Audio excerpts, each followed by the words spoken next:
आज के इस क्लास में जानेंगे अवमूल्यन के गुण तथा दोष, merits and demerits of devaluation.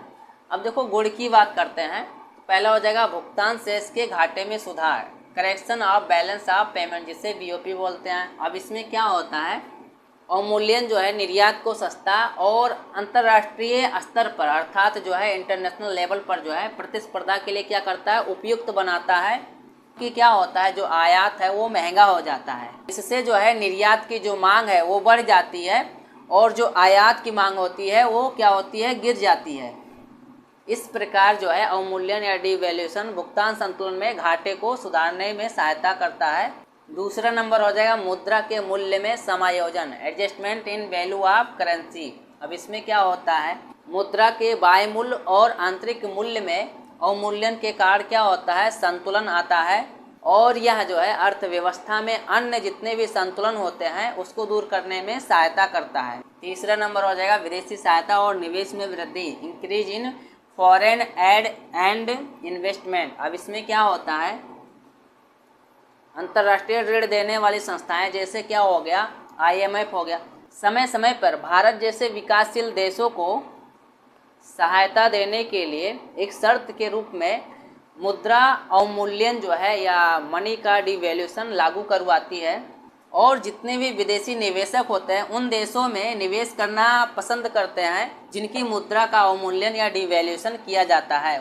वहाँ पर ये लोग जो है ज़्यादा से ज़्यादा जो है इन्वेस्ट करते हैं, क्योंकि इन देशों में उन्हें निवेश करने के लिए अपने घरेलू मुद्रा के संदर्भ में कम खर्चा करना पड़ता है, इसलिए वे लोग क्या करते हैं, ज़्यादा से ज़्यादा यहाँ पर इन्वेस्ट करते हैं। चौथा नंबर हो जाएगा प्रेषणों का प्रवाह, इनफ्लो ऑफ रिमिटेंसेज। अब इसमें क्या होता है, जिस देश की मुद्रा का अवमूल्यन किया जाता है या डिवैल्यूएशन किया जाता है वहाँ के जो लोग होते हैं अपने देश में अधिक धन का प्रेषण करने के लिए क्या होते हैं, प्रेरित होते हैं, क्योंकि उन्हें जो है देश में रहने वाले अपने परिवारों के माध्यम से विदेशी मुद्रा के बदले, मतलब जो विदेशी मुद्रा होती है उसके बदले जो है अधिक से अधिक घरेलू मुद्रा मिल जाती है। अवमूल्यन के दोष, डीमेरिट्स ऑफ डिवैल्यूएशन।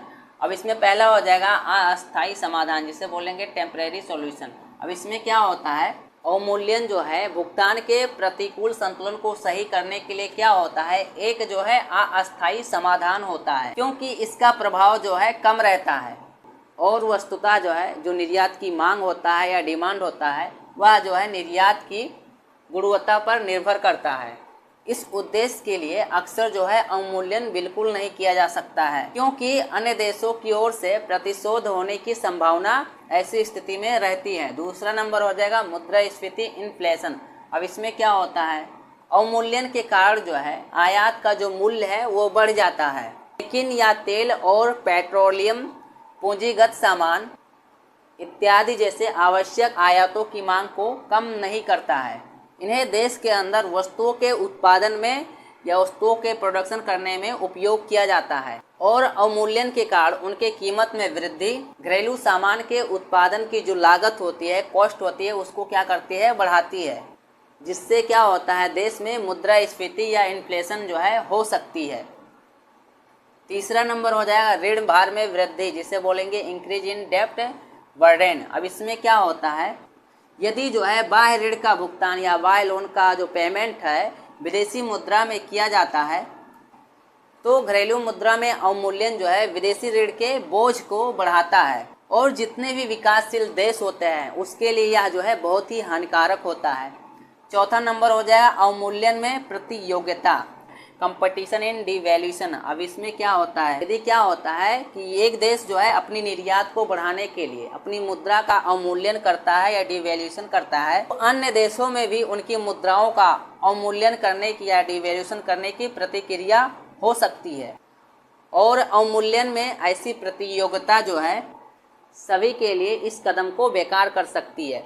5 नंबर हो जाएगा व्यापार की प्रतिकूल शर्तें जिसे बोलेंगे अनफेवरेबल टर्म्स ऑफ ट्रेड। अब इसमें क्या होता है, मुद्रा के अवमूल्यन के कारण जो है व्यापार की शर्तें देश के लिए प्रतिकूल हो सकती हैं। देश को आयात करने के लिए क्या होता है और अधिक भुगतान या पेमेंट करना पड़ सकता है, जबकि बदले में निर्यात के लिए मिलने वाला जो भुगतान है वह क्या होता है, कम हो जाता है।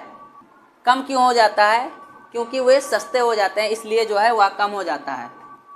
देखो, सरकार को अवमूल्यन या डिवैल्यूएशन को अपनाने से पहले जो है उसके जो भी लाभ होते हैं या लागत होता है उसकी तुलना करना बहुत ही ज़रूरी होता है, जिससे क्या हो, यह लंबे समय तक जो है उपयोगी साबित हो सके। ये हो जाएंगे अवमूल्यन के गुण तथा दोष।